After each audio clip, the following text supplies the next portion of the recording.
അധ്യായം 7. കണ്ണീർ മുത്തുകൾ.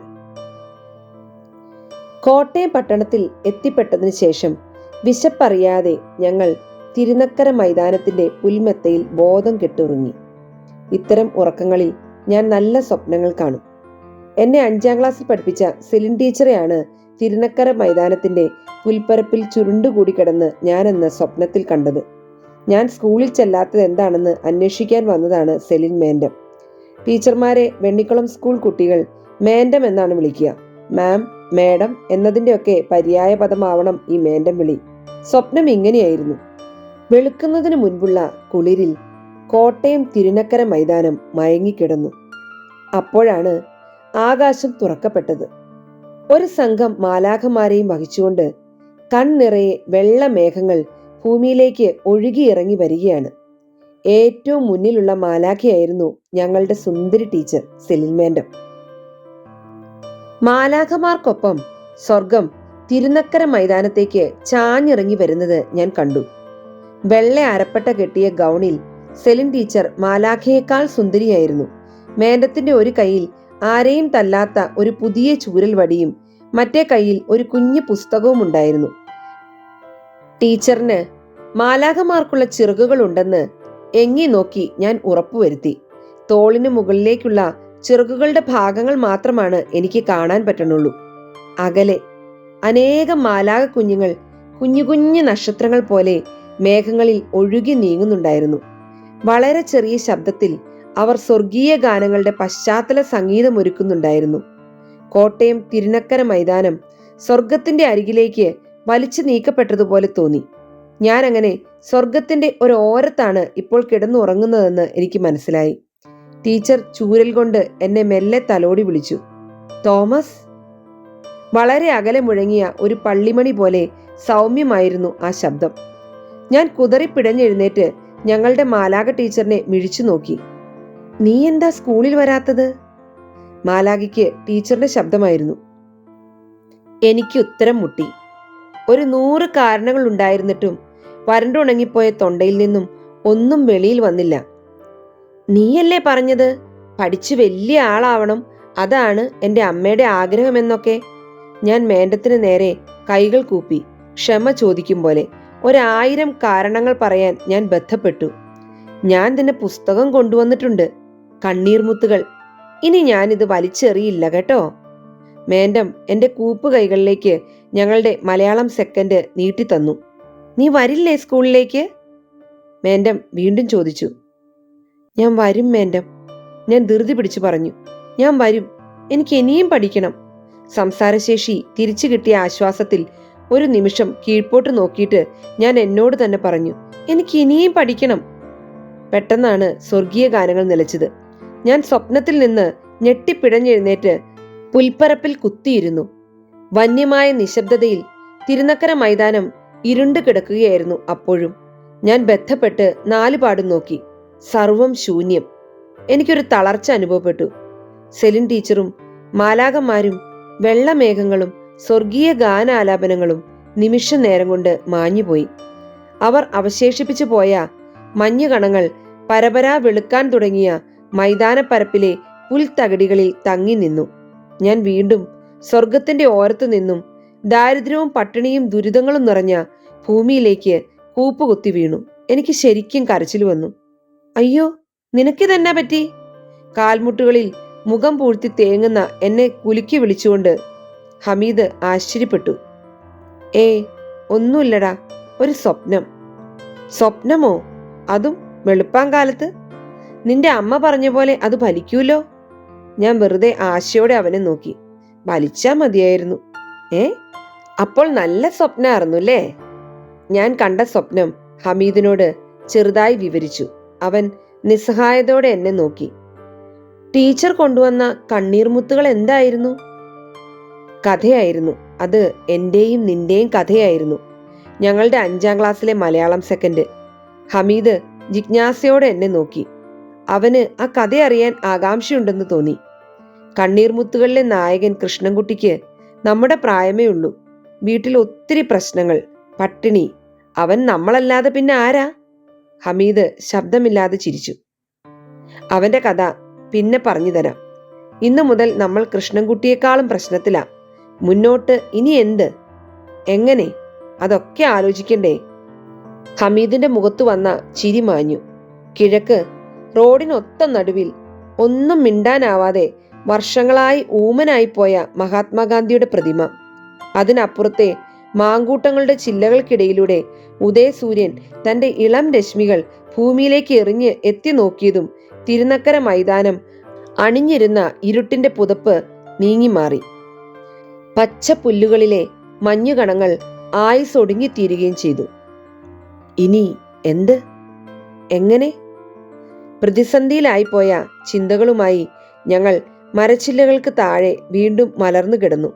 ചില്ലകളിലെ പക്ഷി കുടുംബങ്ങളിൽ അന്നത്തെ ഭക്ഷണം തേടിപ്പിടിക്കാനുള്ള കൂടിയാലോചനകൾ തകൃതിയായി നടക്കുന്നുണ്ട്. അവർ ഓരോരുത്തരായി കലപില ശബ്ദത്തിൽ യാത്ര പറഞ്ഞ് പറന്നു തുടങ്ങി.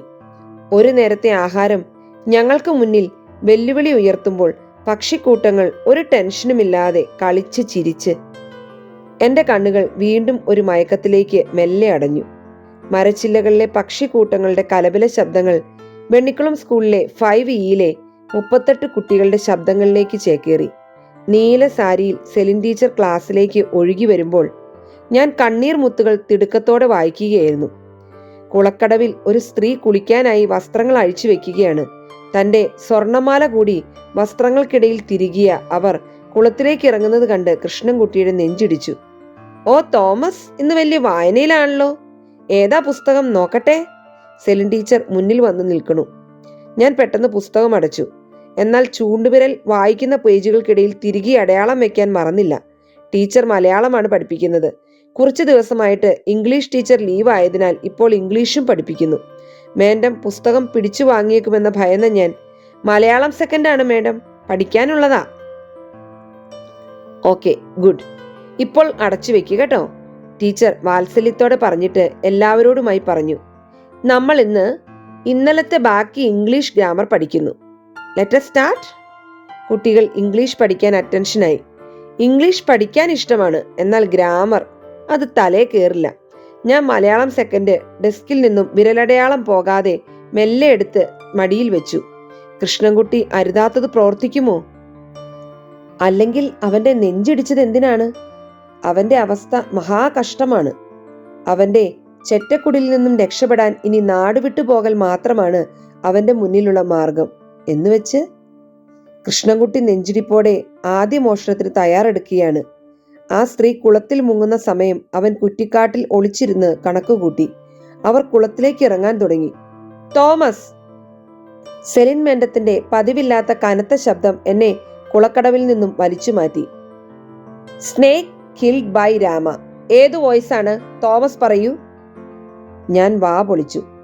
കണ്ണീർ മുത്തുകളിലെ അടയാള വിരൽ യഥാസ്ഥാനത്ത് വെച്ച് ഞാൻ പുസ്തകം ഡെസ്കിൽ അടച്ചു വെച്ച് ഒരു പരാജിതനായി എഴുന്നേറ്റ് നിന്നു. സെലിൻ മേഡം എനിക്ക് മുന്നിൽ വന്നു നിന്നു. വായന നല്ല ശീലമാണ്. വായിക്കേണ്ട സമയത്ത് വായിച്ചാൽ. അനുസരണ അതിലും നല്ല ശീലമാണ്. Sorry madam. Sit down. Celine teacher എന്നെ ആദ്യമായി വഴക്ക് പറഞ്ഞിട്ട് തിരിഞ്ഞു നടന്നു. എനിക്ക് വല്ലാത്ത കുറ്റബോധം തോന്നി. ടീച്ചർക്ക് എന്നോടുള്ള പ്രത്യേക വാത്സല്യം കുറയുമെന്നോർത്ത് ഞാൻ വിഷമിച്ചു. ആഴ്ചയിൽ 2-3 ദിവസം മാത്രമാണ് ഞാൻ ക്ലാസ്സിൽ വരുന്നത്. മറ്റ് അധ്യാപകർ കണക്കിന് ശകാരിക്കുകയും തല്ലുകയും ചെയ്യുമ്പോൾ എനിക്ക് ശരിക്കുമുള്ള വീട്ടിലെ ദുരിതങ്ങളും ദരിദ്രാവസ്ഥയും സ്വകാര്യമായി ചോദിച്ചറിഞ്ഞത് സെലിൻ മേഡം മാത്രമാണ്. ആക്റ്റീവ് വോയിസിൽ 9 കാലങ്ങളുണ്ട്. അതുപോലെ പാസീവ് വോയിസിലും 9 കാലങ്ങളാണുള്ളത്. ആകെ 18 കാലങ്ങൾ. ഇത് മനസ്സിലാക്കിയാൽ ഇംഗ്ലീഷ് ഗ്രാമർ വളരെ ഈസിയായി പഠിക്കാം. മനസ്സിലായോ? ഞാനടക്കം എല്ലാവരും തലകുലുക്കി സമ്മതിച്ചു. ടീച്ചർ എന്നെ ഒന്ന് പാളി നോക്കിയിട്ട് ഗ്രാമറിന്റെ കുരുക്കുകളിലേക്ക് പ്രവേശിച്ചു. പെട്ടെന്ന് ഞാൻ കൃഷ്ണൻകുട്ടിയെ ഓർത്തു. ഒരു മിന്നൽ എന്റെ മനസ്സിലൂടെ പാഞ്ഞുപോയി. അവനാ മാല. തെറ്റാണ് അവൻ ചെയ്യുന്നത്. പക്ഷേ ദുരിതങ്ങളിൽ നിന്നും കരകയറാൻ നാട് വിട്ടു പോയേ പറ്റൂ അവന്. വീട്ടിലെ അവസ്ഥ വെച്ച് നോക്കുമ്പോൾ എനിക്കും ഒരിക്കൽ അവനെപ്പോലെ നാട് വിട്ടു പോകേണ്ടി വരും. വളരെ രഹസ്യമായി ഞാൻ കണ്ണീർ മുത്തുകളിലെ വിരലടയാളത്തിലൂടെ കുളക്കടവിൽ വീണ്ടും പ്രവേശിച്ചു. ഭയന്നത് സംഭവിച്ചു. ആ സ്ത്രീ വെള്ളത്തിൽ മുങ്ങാൻ തുടങ്ങവേ കൃഷ്ണൻകുട്ടി കുറ്റിക്കാട്ടിൽ നിന്നും എഴുന്നേറ്റ് പമ്മി പമ്മി ശബ്ദമില്ലാതെ കുളക്കടവിലൂടെ ഓടി. ആ സ്ത്രീ മുങ്ങിയ നേരത്ത് അവരുടെ വസ്ത്രങ്ങൾക്കിടയിൽ സൂക്ഷിച്ച സ്വർണമാല നഷ്ടപ്പെട്ടു. ഓട്ടത്തിനിടയിൽ കൃഷ്ണൻകുട്ടി വളരെ വൈഭവത്തോടെ കൃത്യസ്ഥലത്ത് എത്തി ഓട്ടം നിർത്താതെ തന്നെ ഒന്ന് കുനിഞ്ഞു നിവർന്നു. ആ കുനിയലിൽ ആദ്യ മോഷണം, ആ മഹാ അപരാധം നടന്നു. മാലയുമായി അവൻ കുളക്കടവിനപ്പുറത്ത് ചാഞ്ഞു കിടന്ന ഒരു കശുമാവിന്റെ കൊമ്പിൽ തൂങ്ങിക്കയറി അടുത്ത പറമ്പിലേക്ക് ചാടി.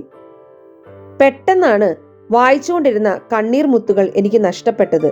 എന്റെ പുസ്തകം ക്ലാസിന്റെ വടക്ക് സൈഡിൽ ജനാല വെച്ചിട്ടില്ലാത്ത ജനാലപ്പഴുതിലേക്ക് ശരവേഗം നീങ്ങുന്നതും പിന്നെ ഒരു പക്ഷിയെ പോലെ ക്ലാസ്സിന് വെളിയിലേക്ക് കുതിച്ചു പറക്കുന്നതും പിന്നെ ചിറകൊടിഞ്ഞ് പുറംചട്ടയും പുസ്തകവും വേർപെട്ട് മൂത്രപ്പുരയുടെ അഴുക്ക് ചാലിനരികിൽ കുഴഞ്ഞു വീഴുന്നതും 38 കുട്ടികളും ഞാനും കണ്ടു. സെലിൻമേന്റം പുസ്തകം വലിച്ചെറിഞ്ഞ ദേഷ്യത്തിൽ ജനാലപ്പഴുതിനരികിൽ വിറച്ചു കിതച്ചു നിന്നു. ടീച്ചറുടെ മൂക്കിന് താഴെ വിയർപ്പ് കണങ്ങൾ പൊടിഞ്ഞു വന്നു. മേന്റത്തിന്റെ അപ്രതീക്ഷിത നീക്കത്തിൽ വിശ്വാസം വരാതെ 5E ഇത്തിരി നേരം തരിച്ചിരുന്നു. കുട്ടികൾ ഓരോരുത്തരായി ഇരുന്നിട്ടും സ്ഥലകാല ബോധത്തിലേക്ക് വരാൻ ഞാൻ സമയമെടുത്തു. കുറച്ചു സമയം കഴിഞ്ഞിട്ടാണ് ടീച്ചർ നടന്നു വന്ന് എന്റെ മുന്നിൽ നിന്നത്. എന്റെ കണ്ണുകൾ നിറഞ്ഞു നിന്നിരുന്നു. ഇത്തിരി നേരം എന്റെ മുഖത്ത് നോക്കി നിന്നിട്ട് ടീച്ചർ, പോയി പുസ്തകം എടുത്തോണ്ട് വാ. സങ്കടം കരച്ചിലിന് വഴി മാറിയതും ഞാൻ ഡെസ്കിൽ തല വെച്ച് കമഴ്ന്നു കിടന്ന് കരഞ്ഞതും ഒരുമിച്ചായിരുന്നു. ടീച്ചർ അവരുടെ സീറ്റിൽ പോയിരുന്നു. അല്പസമയം കഴിഞ്ഞപ്പോൾ അടുത്തിരുന്ന സോമം പറഞ്ഞു, ടീച്ചർ പോയടാ. ഞാൻ പിടഞ്ഞെഴുന്നേറ്റു. സഹപാഠികൾ എന്നെ അനിഷ്ടത്തോടെ നോക്കി. ഞാൻ ആകെ ചൂളിയിരുന്നു. എനിക്ക് അന്നേരം വല്ലാത്ത കുറ്റബോധം തോന്നി. ദേ മേന്റം എന്നാരോ ഉച്ചത്തിൽ വിളിച്ചു പറഞ്ഞു. എല്ലാവരുടെയും കണ്ണുകൾ മൂത്രപ്പുരയുടെ ഭാഗത്തേക്ക് തിരിഞ്ഞു. സെലിൻ ടീച്ചർ അഴുക്ക് ചാലിനരികിൽ ചിറകൊടിഞ്ഞു കിടന്ന പക്ഷിയെ കോരിയെടുക്കുന്നു. പുറംചട്ട ഒന്നൂടെ പൊതിഞ്ഞ് ശരിയാക്കിക്കൊണ്ട് തിരിഞ്ഞു നടക്കുന്നു. ടീച്ചർ തിരിച്ചു വന്നപ്പോൾ എല്ലാവരും എന്നോടൊപ്പം എഴുന്നേറ്റു നിന്നു. സെലിൻ മേന്റം മലയാളം സെക്കൻഡ് എന്റെ മുന്നിൽ കൊണ്ടുവച്ചു. ഒന്നും പറയാതെ തിരിഞ്ഞു നടന്നു. ക്ലാസ് വിട്ട് വെളിയിലേക്ക് പോയി. മനസ്സിനെ വല്ലാതെ നോവിപ്പിച്ച ആ ഇറങ്ങിപ്പോക്ക് ഇന്നും എനിക്ക് മറക്കാൻ പറ്റണില്ല. പിന്നെ ഞാൻ കണ്ണീർ മുത്തുകൾ വായിച്ചിട്ടില്ല.